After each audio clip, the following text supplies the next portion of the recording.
Welcome to this roundtable discussion for Safety Week, where we've gathered Haskell leaders to talk about resilience and creating a culture of safety through our relationships and self-awareness.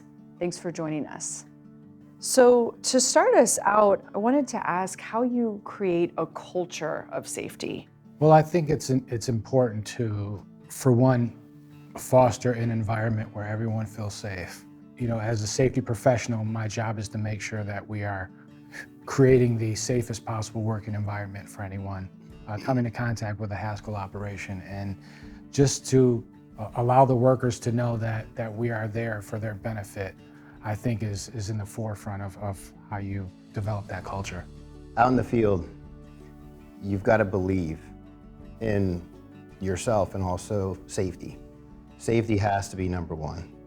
When I first started, safety wasn't number one. It was about production, making sure you hit your scheduled dates and stuff like that. But I saw the company itself evolve, and for the better. Safety has become number one, and it has to be portrayed by all the leaders out there in the field. And then they start believing in it. Once they believe, it's good. You know, having the right tools is very important. And, you know, leading by example is some of the things that, you know, on the design side too, you know, you got folks that don't spend every day in the field. So as a design professional going out into that environment, you know, making sure that you've got the right kind of glasses on and the right kind of gear, all the PPE that you need.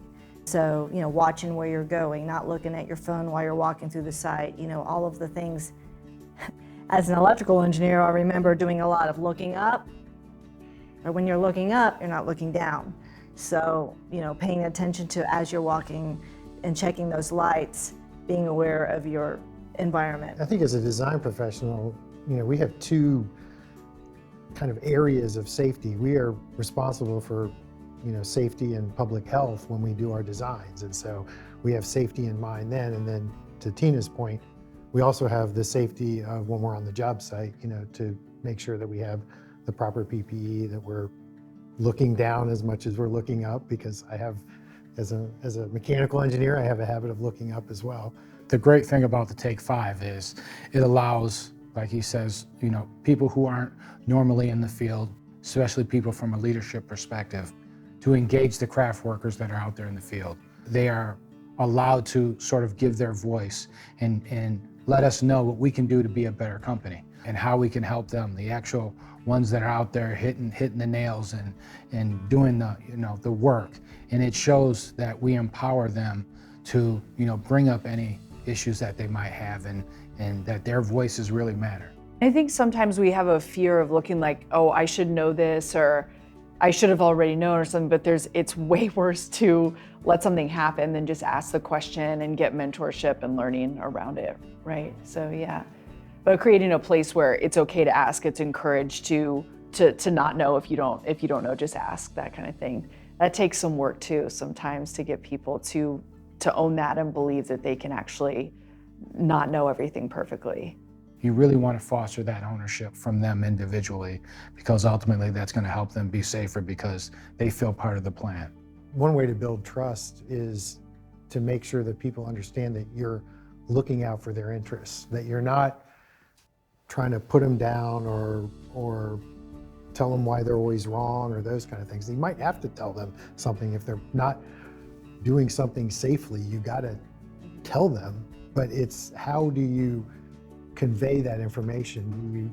Do you communicate that in a way that they, you know, feel like you're concerned with their safety, or you're concerned with their health and welfare, and you want them to be successful? I never tire of the idea that at the end of the day, people just really want to be listened to. You know, people want to know that someone's receiving the information they're trying to communicate, or understand how they might be feeling about something. And it seems so overly simple, but it really is just like, it's profound that human beings have some grounding in that. It's really important.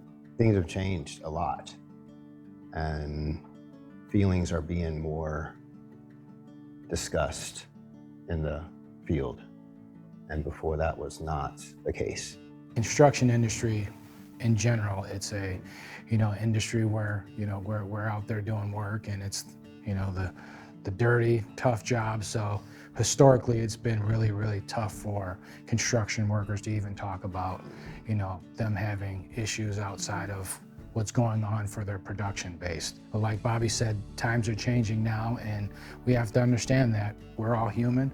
We're all going to have our good days and our bad days, and things are going to happen. Positive reinforcement is always the best way to influence and change behavior.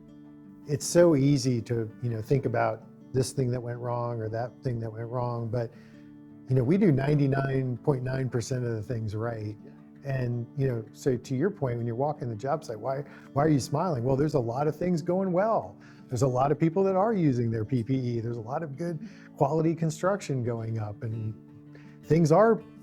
some things are meeting the schedule, some are not, but a lot are. And so, having, we were talking about earlier about the culture, having that environment where you're not always focusing on the negative, but you are celebrating and recognize that things are doing positive, can have a real infectious, in a positive way, effect on the whole job site. Resilience doesn't happen overnight. Resilience is something that happens because you've built trust. You have a good culture. People feel positive. Every single day that you're up and, you wake up and you're, allowed to stack up these wins, right? It's about incrementally stacking up the wins.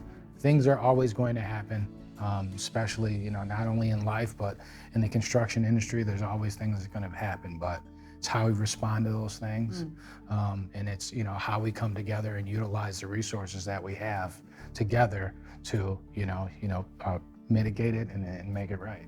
Right? There's always a time to say, hey, we're going to start now, and we're going to be more of a team, and we're going to work together. And when something difficult happens, we're going to rally and overcome it.